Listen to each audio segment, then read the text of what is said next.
Good morning, student. Class ninth, Maths, Chapter 20, Exercise 20E. Find the area of the triangle those sides are 18, 24, and 30. Also find the length of height or attitudes corresponding the largest size. See here, इसमें बेटा क्या है, तीनों side दे रखी है तो हमारे दिमाग में क्या बात आएगी? हीरोज फार्मूला क्या होता है? Find the area of triangle. Hero's formula is under root s minus a, s minus b, s minus c. How to calculate the s? Sum of all side and divide by 2 we get the s semi parameters. तो आपने इसमें क्या देखा कि आप इसमें s निकाल के s वैल्यूज़ रखेंगे और ये वैल्यूज़ निकाल लेंगे। अब वो एरिया हमारे पास आ गया। अब सबसे बड़ी वाली साइड्स आपको समझ में आ ही रही है। सबसे बड़ी साइड आपकी 30 है, तो 30 से जो परपेंडिकुलर बनेगा वो निकालना है। You use again the formula area is equal to half base into height. Now you calculate the height. Area आपके पास है, बेस आपके पास है, हाइट निकालोगे। That's a simple type question is there. Now second, the length of the sides of a triangle ratio. अब ratio में है तो इसका मतलब x इंट्रोड्यूस करेंगे, 3x, 4x और 5x। इस तरह से आपके पास सारी साइड्स आ जाएगी। Find the area of a rectangle if the parameter is given. अब पैरामीटर दे रखा है तो parameter is equal to sum of all sides, और इसके हेल्प से आप x की वैल्यू निकाल ली। x की वैल्यू निकाल ली तो फिर वही हीरोन्स फॉर्मूले से आप इसकी वैल्यू कैलकुलेट कर लोगे। Now third one, ABC is a triangle where AB and AC are 4 centimeter. That means this is a isosceles triangle and angle A is 90 degree. तो देखो बेटा, A is 90 degree हो गया तो राइट एंगल ट्राइंगल हो गया। उसमें base और हाइट आपके पास है, तो we have calculate with the help of half base into height. ठीक है। The length of the perpendicular to A to B C. अब आपने क्या करना है, बी सी को बेस बनाकर जो उसका परपेंडिकुलर होगा एच की वैल्यू सेम, आप इसको इस तरह से भी कर सकते हो, और एरिया आपके पास है उससे भी आप निकाल सकते हो। ठीक है, तो सेम चीज़ है ना। आपके पास बेस बी सी का मतलब हो गया, इधर पर आप थर्ड साइड को निकाल सकते हो। थर्ड साइड आपके पास एक राइट ट्रायंगल है तो पाइथागोरस थ्योरम से उसकी थर्ड साइड निकाल लो बेस, और आपके पास हाइट एरिया दे रखा है, ये कैलकुलेट विद दिस।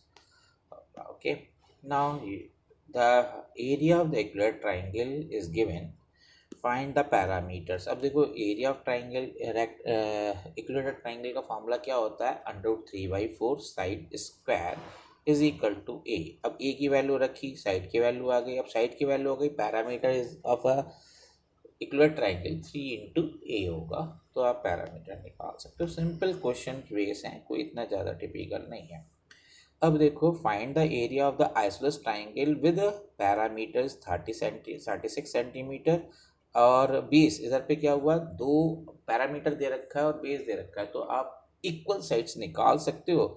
आपने अगर मान लो एक साइड x मानी तो क्या हो जाएगा, x+x+16 is equal to 36। You have calculate x value, और x की वैल्यू आपकी आ जाएगी इस तरह से 10, और 10 जो आ जाएगी तो आपके पास तीनों साइड्स हो गई, तो एरिया भी निकाल सकते हो आप, हीरोज मामले से भी निकाल सकते हो। एक इधर फॉर्मूला दे रखा है, डायरेक्ट आप उससे कैलकुलेट कर सकते हो, जिसमें आपके पास दोनों साइड दे रखी है। बी जो होगा वो बेस साइड है, ए जो है वो इक्वल साइड्स है, तो ये दोनों तरीके से आप कैलकुलेट कर सकते हो।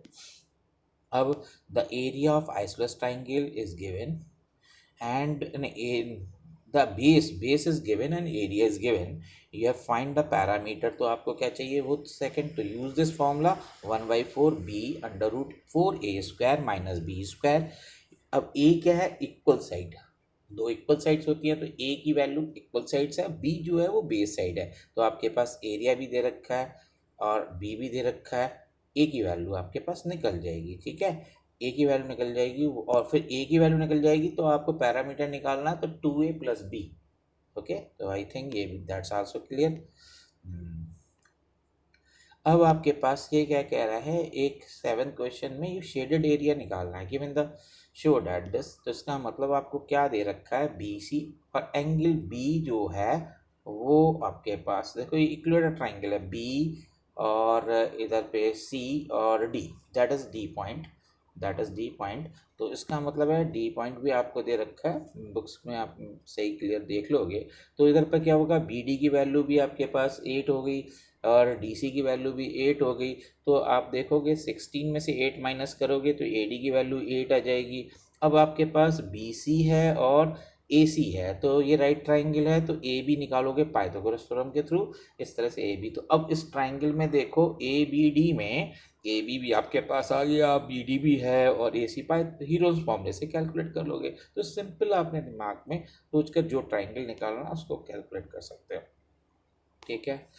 तो अब इस वाले क्वेश्चंस में देखो, find the area and parameter of the quadrilateral A B C D, और इधर पर क्या है आपके पास दो ट्राइंगल, तो इसका मतलब क्वाड्रेटर का है, तो आपने क्या करना है, ए डी बी एरिया निकाल लो, बी डी सी का निकाल लो, दोनों को ऐड करेंगे तो एरिया ऑफ क्वाड्रेटर आ जाएगा। तो इसमें क्या है आपके पास दे रखा है, ए बी की साइड 8 दे रखी है, ए डी की साइड 10 दे रखी है, और साथ में बी डी की साइड आपके पास दे रखी है 12। तो ये ट्राइंगल हो गया। अब डी सी की साइड आपके पास 13 दे रखी है, लेकिन बी सी नहीं दे रखी है। With the help of Pythagoras theorem D C square is equal to B D square plus D C square B C square. अब इसके हेल्प से हम बी सी स्क्वायर निकाल लेंगे, आपके पास बी सी आ जाएगा। तो ये राइट ट्राइंगल है, तो हाफ बेस इंटू हाइट से इसका कैलकुलेट कर लोगे। और वो दूसरा जो है ए बी डी, इसको आप किस तरह से कैलकुलेट कर सकते हो, इसको हीरोन्स फॉर्मूले से, तो दोनों को हम ऐड करके आंसर निकाल सकते हैं। तो बेटा भी सिंपल ही हैं चीज़ें। अब देखो क्वेश्चन नंबर 9 में, the base of the rectangular field, एक रेक्टेंगुलर फील्ड है, इसमें एक रिलेशन दे रखा है, बेस जो है उसके हाइट के 3 टाइम्स के, बेस जो है 3 टाइम्स ऑफ हाइट के इक्वल है। तो if the cost of the cumulative, पूरी जो फील्ड का है उसकी कॉस्ट हमको 100 मीटर स्क्वायर दे रखी है, और उसकी वैल्यू ये दे रखी है। तो हम क्या है, हमें ये निकालना, तो हम ये मान लेते हैं कि अगर इसकी हाइट x है, तो इसका मतलब, देख कहाँ गया, इसकी हाइट अगर x है तो उसका मतलब है बेस कितना हो जाएगा, 3x हो जाएगा। तो आपके पास क्या, एरिया, एरिया आप कैलकुलेट कर सकते हो। अब एरिया कैसे आपके पास कैलकुलेट होगा, आप देखो आपके पास इतना रुपीज़ है, इतने रुपीज़ आपने दे रखे हैं, कितने, 100। तो इसका मतलब क्या होगा, आप इसको 100 से डिवाइड दोगे तो 0.3672 रुपीज़ पर मीटर स्क्वायर है। अब पर मीटर स्क्वायर है, ये कॉस्ट आपके पास है, तो कॉस्ट से हम क्या करेंगे, डिवाइड कर देंगे, और डिवाइड करेंगे तो अपने आप ही हमारे पास ये एरिया आ जाएगा। तो area is equal to half base into है, तो बेस और उसके बीच में रिलेशन, तो एक्स की वैल्यू आ गई, एक्स की वैल्यू आ गई तो आपके पास हाइट आ गई, बेस आ गया, ठीक है, यही निकालना है, क्लियर। इतना ज़्यादा टिपिकल नहीं है। In side of the rectangular field ratio दे रखा है, जब भी रेशियो दे रखा है तो एक्स इंट्रोड्यूस करो, 3x 5x 3x 4x, और पैरामीटर दे रखा है तो एक्स की वैल्यू निकल जाएगी, क्योंकि तीनों का सम हमारा पैरामीटर होता है। अब पैरामीटर हो गया तो निकालना क्या है, एरिया, तो आपके पास हीरोस फॉर्मूले से आप कैलकुलेट कर सकते हो। या राइट ट्राइंगल है तो आप उसको क्या मतलब क्या, simply half base into height से भी कर सकते हो। तो ये देखो, ये राइट ट्राइंगल क्यों, पाइथागोरस थ्योरम डिवाइड कर रहा है, क्यों, इसकी जो साइड्स होगी वो एच स्क्वायर, कोई बड़ी साइड, तो उसका मतलब है h square is equal to कोई बड़ी साइड का। तो ये आप इस तरह से भी देखते हैं, या आप डायरेक्ट आपको नहीं समझ में आ रहा तो you have do a Heron's formula also, okay. अब the cost of the levelling of the field is the rate of 10 rupees per square, तो उसके हिसाब से जो एरिया कैलकुलेट होगा उसमें आप मल्टीप्लाई कर दो, वी गेट द आंसर। अब इसका सेकेंड पार्ट देखो, सेकेंड पार्ट में क्या कह रहा है, कंसीडर फिगर, ये क्या है क्वेश्चन, अच्छा ये तो एटीट्यूड, अच्छा इसका मतलब क्या, ट्राइंगल से रिलेटेड ही बात कर रहा है कि लार्जेस्ट, तो बट नेचुरल है, आपने क्या होता है एरिया निकाल लिया, लार्जेस्ट साइड आपको पता है, उससे perpendicular half base into height से, वो सिंपल पुराने क्वेश्चन ही हैं। तो इसको अपने मेथड से करो, अगर नहीं आता थोड़ा सा अंडरस्टैंडिंग आप कर सकते हो, ओके। अब 11 में देखो, each of equal sides of N isosceles triangle, देखो इसका मतलब क्या है, each of equal sides of N isosceles triangle 4 centimetre greater than the height, तो इसका मतलब अगर हम हाइट x मानते हैं वो क्या हो जाएगा, 4 + x हो जाएगा। If the base of the triangle इस बेस आपको दे रखा है, तो उसका मतलब है दो इक्वल साइड, तो आपको सीधे सीधे एक्स की वैल्यू आपके पास होगी ना। तो एक एक्स है, हाइट आपके पास एक्स है, एक्स प्लस 4 है, तो बट नेचुरल आपके पास क्या आ जाएगा इधर पे। आ, तो ये कह रहा है if the base of the, तो इसका मतलब बेस आपके पास 24 दे रखा है, एक एक्स हो गया, इक्वल साइड एक्स प्लस 4 होगी। तो आप क्या कर सकते हो इसमें,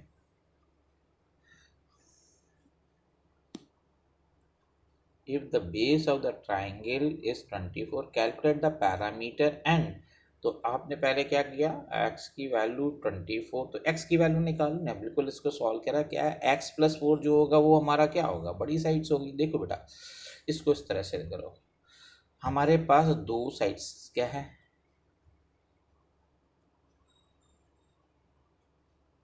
एक हाइट आपने x मानी, तो आपने दिमाग लगाओ क्या था ये, इक्वल साइड x प्लस 4 है, x आपकी परपेंडिकुलर है, और वो क्या करता है 24 का हाफ। ये कंसेप्ट समझना है, कोई भी ट्राइंगल, आइसोसेलेस ट्राइंगल में जो इक्वल साइड से है, उसके उस वर्टेक्स से अगर हम बेस पर परपेंडिकुलर डालते हैं तो बेस इक्वल पार्ट में डिवाइड होता है। उस कंसेप्ट को इसने यूज किया है, ठीक है।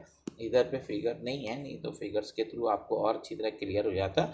तो इधर पे क्या करना है, फिगर में आपने क्या करना है, इक्वल साइड जो होगी वो हमारी क्या होगी बेटा, एक्स प्लस 4, ठीक है। एक्स प्लस 4 इधर है, एक्स प्लस 4 हुआ है। अब एक्स परपेंडिकुलर है तो इसका मतलब वो एक्स परपेंडिकुलर दे रखा है, और जो बेस हमारी बी सी है उसकी हाफ, तो 24 की हाफ क्या होगी 12, तो इधर पे राइट एंगल बन गया। तो आपने क्या, एक्स प्लस 4 का square is equal to x square plus 12 square, इस तरीके से आपने एक्स की वैल्यू यूज निकाली है। जब एक्स की वैल्यू आ गई तो इसका मतलब आपके पास एक्स प्लस 4 आ गया, इक्वल साइड्स आपके पास, इक्वल साइड्स आ गई, ठीक है।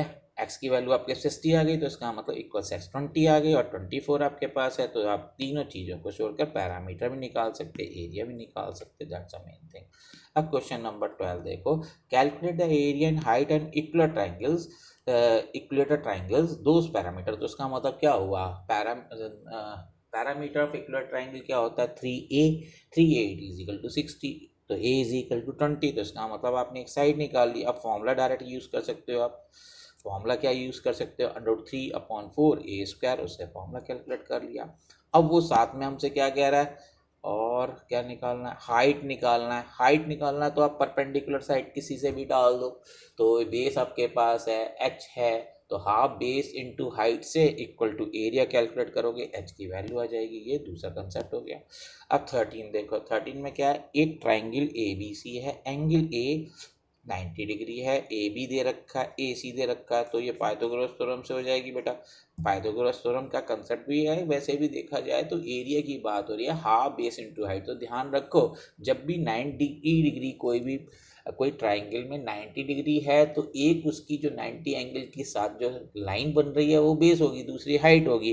इसके थ्रू आपने इधर पे क्या किया, हाफ बेस इनटू हाइट से उसका एरिया, तो एक क्वाड्रेटिक बन गई। क्वाड्रेटिक में एक नेगेटिव है, नेगेटिव वैल्यूज एक्स बराबर -20 आएगा, वो आप क्योंकि डिस्टेंस कभी माइनस में नहीं होता, वो आप छोड़ दोगे, एक्स बराबर 15। अब 15 हो गया, तो अगली अगली क्या होगी आपके पास, एक्स प्लस 5, तो 15 प्लस 5 कितना होगा 20, तो एक 15 हो गया, एक 20 हो गया।